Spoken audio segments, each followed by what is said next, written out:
다 같이 말라기 3장 1절 말씀 찾겠습니다. 말라기 3장 1절 말씀 함께 봉독하시겠습니다. 만군의 여호와가 이르노라. 보라, 내가 내 사자를 보내리니 그가 내 앞에서 길을 준비할 것이요 또 너희가 구하는 바 주가 갑자기 그의 성전에 임하시리니 곧 너희가 사모하는 바 언약의 사자가 임하실 것이라. 아멘. 성도 여러분, 오늘 설교를 하기 전에요, 여러분과 기쁜 소식을 함께 나누려고 합니다. 금년에 저희가 성경 통독을 하고 있잖아요. 그런데 오늘 읽은 본문이 구약의 마지막 부분입니다. 저희가 드디어 구약을 다 읽었습니다. 예! 너무 기쁘시죠? 저도 너무 기쁩니다. 우리 옆에 분들과 함께 축하 인사 나누면 어떨까요? 구약 읽느라 수고하셨습니다. 악수해 주시고요. 이제 식량 있는 거 축하해요 하고 허그해 주시면 좋겠습니다. 혹시 혼자 화면을 보고 계신 분 있으십니까? 저랑 하이파이브 하시죠? 네, 감사합니다. 그리고요, 우리 같이 수고하셨던 통독 그룹원들과 통독 리더에게도 카톡해 주시고 전화해 주시면 좋겠습니다. 잠깐만요. 지금 당장 말고요, 조금 있다가 설교 마치고 해주시기 부탁드립니다. 감사합니다. 이제 말씀 보겠습니다. 성경이 하나님께서 쓰신 거잖아요. 그래서 저희가 구약을 쭉 읽어다 보면 일관된 주제를 발견할 수 있습니다. 하나님 나라나 언약 같은 것이 바로 그런 주제들이죠. 그런 주제 중에서 가장 유명한 것이 예수님일 것입니다. 구약을 한마디로 요약하면요, 예수님이 오실 것이다가 되고요, 신약을 한마디로 요약하면 예수님이 오셨다가 됩니다. 이 예수님을 메시아로 바꾸어서 얘기할 수도 있습니다. 구약은 메시아가 오실 것이다, 신약은 메시아가 오셨다가 되는 거죠. 우리가 읽은 구약 성경에 보면 메시아가 오실 것에 대한 예언들이 참 많이 나옵니다. 창세기 3장에 보면요, 여자의 후손 이야기가 나옵니다. 그리고 창세기 넘어서 이제 이사야서로 가면 동정녀 탄생 이야기가 나오고요, 또 고난받는 종이 나옵니다. 스가랴서에 가면 그 종이 얼마나 겸손한지 나귀를 타고 오시는 종이라고 묘사되어져 있습니다. 오늘 저희가 읽은 이 말라기에도 메시아 예언이 나옵니다. 이 말라기에는 메시아가 언약의 사자로 나오는데요, 말라기에 또 하나 특징이 있습니다. 메시아가 오실 때 메시아의 길을 준비하는 사자도 있다라고 얘기합니다. 바로 세례 요한을 얘기하는 거죠.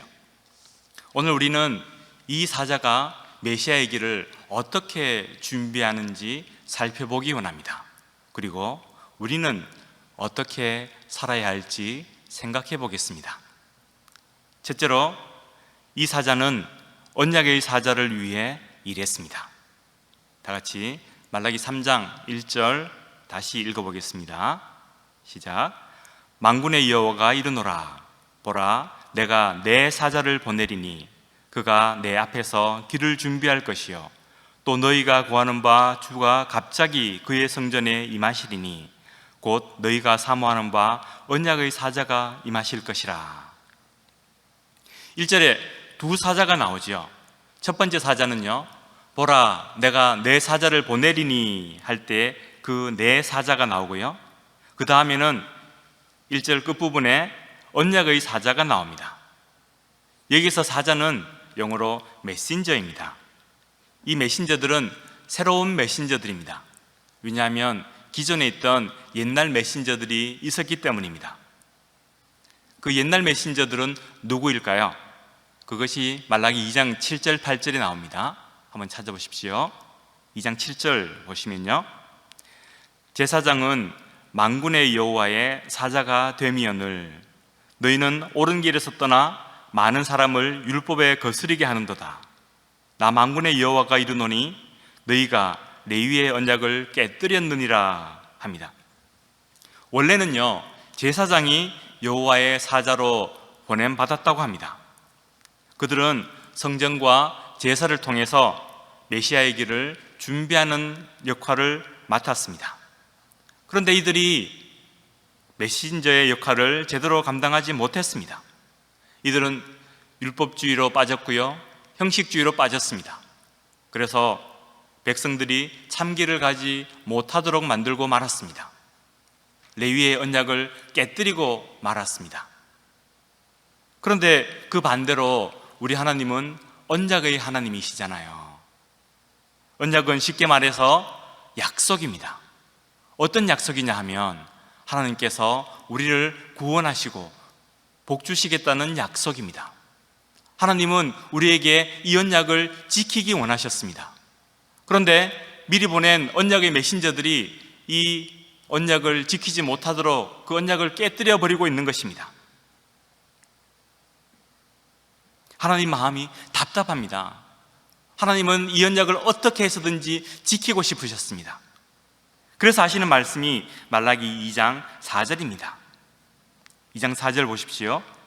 만군의 여호와가 이르노라 내가 이 명령을 너에게 내린 것은 레위와 세운 나의 언약이 항상 있게 하려 함인 줄을 너희가 알리라 합니다. 하나님은 이 언약이 항상 있게 하려 만들기 원하셨습니다. 그래서 하나님의 언약을 제대로 감당할 새로운 메신저를 보내시는 것입니다. 이전에 제사장 메신저들은요, 그 언약을 깨뜨렸지만 새로 보내는 메신저는 이 언약을 성취할 것입니다. 이 언약의 메신저가 바로 예수님이 있는 것입니다. 예수님이 새 언약을 여셨습니다. 우리가 잘 아는 마가 다락방 이야기 기억나십니까? 예수님께서 죽으시기 전날 밤에 마가 다락방에서 제자들에게 언약의 떡과 언약의 포도주를 나눠 주셨지 않습니까? 그것을 기념하는 것이 우리 성찬이죠.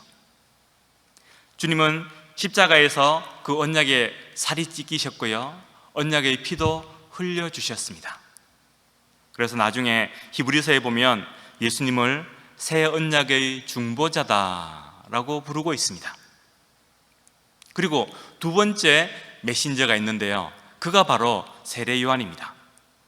이 세례 요한은 언약의 메신저를 섬기고 그 길을 준비하는 역할을 했습니다. 그렇지만 세례 요한만 독특하게 그 언약의 메신저를 섬기는 메신저는 아닙니다.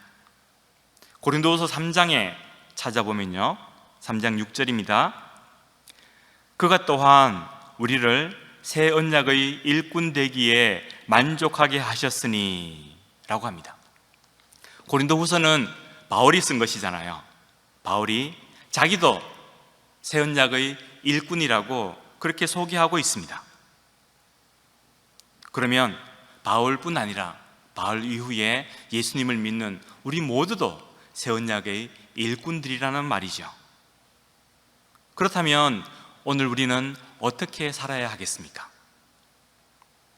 겉으로 볼 때는 거룩해 보였지만 실제로는 언약의 일꾼으로서 사역을 감당하지 못했던 제사장 같으면 안 되겠습니다. 우리들도 세례 요한처럼 또는 바울처럼 언약을 섬기는 신실한 일꾼들이 되기를 원합니다. 주님이 오늘 저와 여러분에게는 어떤 사역을 맡기셨을까요? 우리 개인에게, 우리 가정에게, 우리 교회에게 어떤 사역을 맡기셨을까요? 우리가 우리 가정 속에서 어떤 역할을 감당하기 원하실까요? 우리가 우리 교회 안에서 어떤 역할을 감당하기 원하실까요? 우리가 우리 사회 가운데서 어떤 역할을 감당하기 원하실까요? 주님께서 맡기신 그 사역을 잘 준비하는 저와 여러분 되시기 원합니다. 그래서 주님께서 이 땅에 다시 오실 그날을 예비하고 그날을 섬기는 저와 여러분 되시기 간절히 축원드립니다. 두 번째, 주의 길을 준비했습니다. 다 같이 3장 1절 앞부분만 다시 읽어보겠습니다. 만군의 여호와가 이르노라. 보라, 내가 내 사자를 보내리니 그가 내 앞에서 길을 준비할 것이요 라고 합니다. 세례 요한은 예수님의 길을 준비하는 역할을 했습니다. 그가 내 앞에서 길을 준비할 것이요 라고 했죠. 이 메신저의 역할은 왕의 길을 예비하는 역할이었습니다. 비슷한 구절이 이사야서에도 나오는데요, 이사야 40장으로 한번 가볼까요? 40장 3절입니다. 다 같이 읽어봅시다. 외치는 자의 소리여, 이르되 너희는 광야에서 여호와의 길을 예비하라 했습니다. 그래서 주님이 세례 요한에 대해서 내 앞에 보낸 사자라고 말씀하시잖아요. 그것이 마태복음에 나옵니다. 마태복음 11장 10절에 보시면요, 같이 읽어볼까요? 기록된 바 보라, 내가 내 사자를 내 앞에 보내노니 그가 내 길을 내 앞에 준비하리라 하신 것이 이 사람에 대한 말씀이니라 라고 얘기하고 있습니다. 요즘 대통령이 어디를 간다고 생각해 보십시오. 그러면 막 가지 않잖아요. 경호원들이 미리 가서 준비를 하고요, 행정요원들이 제반 준비들을 하게 됩니다. 옛날에도 왕이 어디를 행차한다고 하면요, 미리 사자가 그곳에 가서 준비를 해놓았습니다. 가기 전에 왕의 마차가 가기에 합당한지 길을 잘 정비하고요, 구부러진 길은 바로 잡고 또 더러워진 길은 깨끗하게 청소를 했습니다. 그래서 왕이 지나가시기에 합당하도록 길을 예비했습니다. 세례 요한도 그런 역할을 한다는 것입니다. 미리 와서 만왕의 왕께서 오시기에 합당하도록 미리 준비를 하는 것이죠. 만왕의 왕 예수님을 맞이하는 준비를 했습니다. 왕을 맞이하려면 좋은 길을 준비하고 또 곧은 길을 준비해 놓아야 됩니다. 평탄한 길이 필요합니다. 튀어나온 부분은 깎아내고요, 골짜기는 또 메워야 합니다. 이 길은 눈에 보이는 길이 아니죠. 이 길은 바로 우리 마음의 길입니다. 마음의 길을 준비하고 예비하는 사역을 했던 것입니다. 예수님께서 사람들 마음에 임재하기에 합당하도록 미리 준비하고 길을 닦고 주님 맞는 사역을 했던 것입니다. 우리는 우리 마음속에 주님이 오시도록 우리 마음을 어떻게 준비할 수 있을까요? 누가복음에 보면요, 이사야 40장 말씀을 인용해서 세례 요한이 했던 사역을 몇 가지로 요약하고 있습니다. 저희가 이제 누가복음 3장 5절 6절 한번 읽어보겠습니다. 모든 골짜기가 메워지고 모든 산과 작은 산이 낮아지고 굽은 것이 곧아지고 험한 길이 평탄해질 것이요 모든 육체가 하나님의 구원하심을 보리라 함과 같으니라 합니다. 몇 가지 사역을 얘기하지요. 첫 번째 사역이 무엇입니까? 골짜기가 메워지고 라고 합니다. 우리 마음속에 골짜기가 있다고 합니다. 멀리서 보면 평평해 보입니다. 모든 것이 다 순조로워 보입니다. 그런데 가까이 가서 보면 깊은 골짜기가 패여 있다는 것이죠. 그것은 마음속에 어두운 부분입니다. 남들은 모르지만 내 속에 나쁜 마음일 수도 있고요, 남들 몰래 짓고 있는 죄악일 수도 있습니다. 골짜기는요, 시간이 갈수록 점점 더 깊이 베입니다. 우리 마음에 있는 골짜기도 더 시간이 가기 전에 그것을 메워야 되겠습니다. 죄악의 골짜기를 메우고요, 어둠의 골짜기를 메우는 저와 여러분 되시기 바랍니다. 그래서 주님 오신 길을 잘 준비하는 저와 여러분 되시기 축원합니다. 두 번째로 모든 산과 작은 산이 낮아지고 라고 했습니다. 우리 마음속에 튀어나온 부분이 있다는 것입니다. 솟아난 부분이 있습니다. 그 솟아난 것을 다른 말로 하면 교만이라 할 수 있겠지요. 우리 마음속에 교만의 산이 솟아 있다는 것입니다. 우리는 교만을 물리치고 겸손해야 된다는 얘기입니다. 근데 여기에서 보시면요, 산마다 작은 산마다 라고 하고 있죠. 산과 작은 산이 두 개가 나옵니다. 하나가 더 높습니다. 산이 높고 작은 산이 더 낮겠지요. 다르면은 비교가 되잖아요.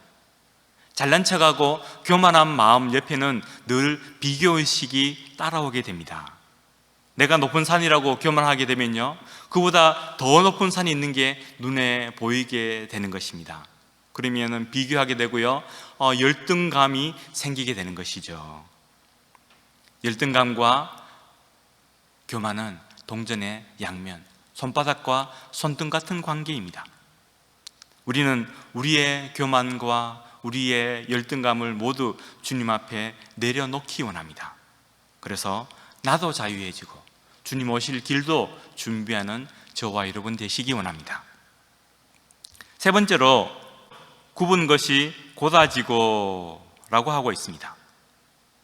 길이 굽었다는 것은 울퉁불퉁하고 꾸불꾸불하다는 말이죠. 마음이 굽어지고 꼬이게 되면 펴기가 참 어렵지 않습니까? 평소에는 잘 지냈는데요, 이렇게 마음이 굽어지는 경우가 생깁니다. 하나님과 관계도 이렇게 마음이 굽어질 수 있습니다. 지금 힘든데 왜 나를 안 도와주세요? 그때 내가 너무 아파했었는데 그때 하나님 뭐 하셨어요? 그런 마음이 들 수 있는 거죠.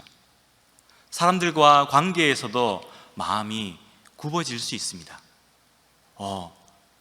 네가 지금 내한테 그렇게 해? 섭섭하네. 두고 보자. 이런 마음이 생길 수 있는 거죠.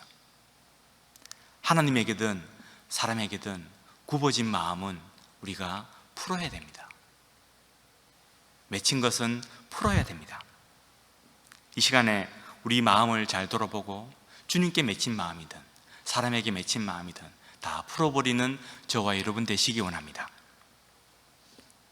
네 번째로, 험한 길이 평탄하여질 것이요 라고 하고 있습니다. 험한 곳은 울퉁불퉁하고 돌이 많은 곳입니다. 우리는 과거에 험하고 덜컹거리고 고생스럽고 고통스러운 그런 인생길을 걸어왔을 수 있습니다. 그래서 우리 마음속에 나쁜 기억이 생기고요, 쓴뿌리가 생기고 트라우마가 생겼을 수도 있습니다. 우리는 그런 경험으로부터 자유해져야 합니다. 쓴뿌리를 뽑아내야 합니다. 여러분께서 저를 몇 년 동안 봐오셨지 않습니까? 제가 참 부드럽고 온유한 것 여러분 다 아시죠? 여러분께서 보시는 게 너무 정확하셔서요, 아내는 그것 때문에 좀 힘들어하기도 합니다. 그리고 제가 설교 시간에 몇 번 말씀드렸는데요, 제가 유년 시절에는 상처가 있는 그런 생활을 했었다고 말씀드렸던 거 기억나시나요? 저는 어릴 때 어머니가 돌아가셨고요, 새어머니가 들어오셨습니다. 그리고 4학년 때에 시골에서 대구로 전학을 왔고 그때부터 할머니가 저를 키워주셨습니다. 그런 것들이 어린 시절의 저한테는 참 힘든 경험이었습니다. 사춘기가 되면서 가슴이 너무 답답해지는 거예요. 그래서 밤마다 몰래 혼자 길을 걸었습니다. 그런데 저희 동네가 술집과 무도장과 다방이 많은 동네였거든요. 밤에 길을 걸으면 조용한 것이 아니라 좌우편에 네온 사인이 번쩍번쩍하고 그랬습니다. 만약 그때 제가 예수님이 없었다면 저도 나쁜 길로 빠지고 아싸가 됐을지도 모릅니다. 아싸가 뭐냐 하면요, 아웃사이더의 준말입니다. 요즘 젊은 사람들이 쓰는 말이죠. 그런데 나중에 예수님을 만나게 되니까요, 기도도 하고 은혜도 받게 되었습니다. 그러니까 상처와 쓴뿌리들이 하나씩 하나씩 없어지고 엷어지게 되었습니다. 그리고 예수님 품 안에 거하는 인싸가 되었습니다. 인싸는 뭐냐 하면요, 인사이드의 준말입니다. 오늘 인싸와 아싸를 배우셨죠? 한번 써먹어 보시기 바랍니다. 우리 모두가 마음속에 험한 곳을 가질 수 있습니다. 우리 과거의 기억 때문에 우리 마음속에 돌아보기 싫은 어떤 구석이 있을 수도 있습니다. 그러나 그 험한 곳을 평지로 만드시고요, 주님 오신 길을 준비하는 저와 여러분 되시기를 축복드립니다. 그리고 6절 보겠습니다. 모든 육체가 하나님의 구원하심을 보리라 라고 합니다. 우리 삶의 목표가 무엇입니까? 우리 삶의 목적은 우리의 삶을 통해서 하나님의 구원을 드러내 보여주는 것입니다. 베드로 사도의 말을 빌리면 그리스도의 아름다운 덕을 선전하는 것이 우리의 사명입니다. 그래서 주님이 우리 마음속에 들어오시도록 길을 잘 정비하고요, 주님을 맞이하는 저와 여러분 되시기를 축복드립니다. 이제 세 번째 대지입니다. 세 번째는 엘리야의 심정으로 일했습니다 입니다. 우리 말라기 4장 5절과 6절 한번 보겠습니다. 다 같이 한번 읽어볼까요?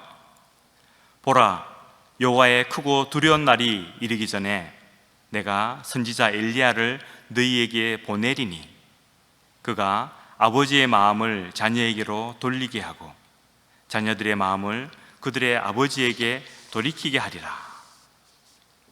아멘. 3장에서는 요한을 사자라고 했는데요, 4장에서는 엘리야라고 말하고 있습니다. 세례 요한은 엘리야의 심정을 가진 사자였습니다. 세례 요한은 최선을 다해서 엘리야로서의 사역을 감당하려고 노력했습니다. 그러다 보니까 그 속마음뿐 아니라 겉모양도 엘리야를 닮아가려고 애썼습니다. 요한의 겉모양이 어떠했을까요? 성경 구절 한번 찾아볼까요? 마태복음 3장 4절입니다. 이 요한은 약대 털옷을 입고 허리에 가죽띠를 띠고 음식은 메뚜기와 석청이었더라 라고 합니다. 상당히 특이하죠. 광야는 굉장히 더운 곳입니다. 제가 설교하기 전에 여리고의 기온을 검색해 봤는데요, 여름에는 거의 100도까지 올라갑니다. 섭씨로 치면 38도, 39도 날씨입니다. 제 고향이 대구인데요, 대구를 요즘 데프리카라고 부른다고 합니다. 날씨가 너무 더워서 아프리카 날씨라고 데프리카라고 부른다고 합니다. 근데 대구 날씨가 제일 더운 날이 38도, 39도가 되는 것입니다. 만약에 그 38도의 날씨에 밖에 돌아다니면서 털옷을 입고 다닌다면 사람들이 제대로 바라보기가 어려울 것입니다. 저 사람 왜 저러나 이상한 눈으로 쳐다볼 것입니다.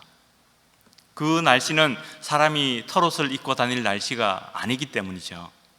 땀이 흠뻑 날 것입니다. 그런데 요한은 더운 광야에서 왜 굳이 낙타 털옷을 입고 허리에는 가죽띠를 띠고 있었을까요? 바로 엘리야를 보여주기 위해서였습니다. 열왕기하에 보면 엘리야의 모습이 나옵니다. 1장 8절 같이 읽어봅시다. 저희가 대답하되 그는 털이 많은 사람인데 허리에 가죽띠를 띠었더이다. 왕이 가로되 그는 디셉 사람 엘리야로다. 왕이 그 털과 가죽띠 얘기를 듣자마자 아하, 엘리야로구나 라고 바로 알아챘습니다. 털과 가죽띠는요, 엘리야의 트레이드 마크와 같은 것이었습니다. 그래서 지금 세례 요한도 털옷과 가죽띠를 통해서 엘리야의 이미지를 드러내 보이고 싶었던 것입니다. 구약에서 엘리야는요, 갈멜산에서 하늘에서 불을 내렸지 않습니까?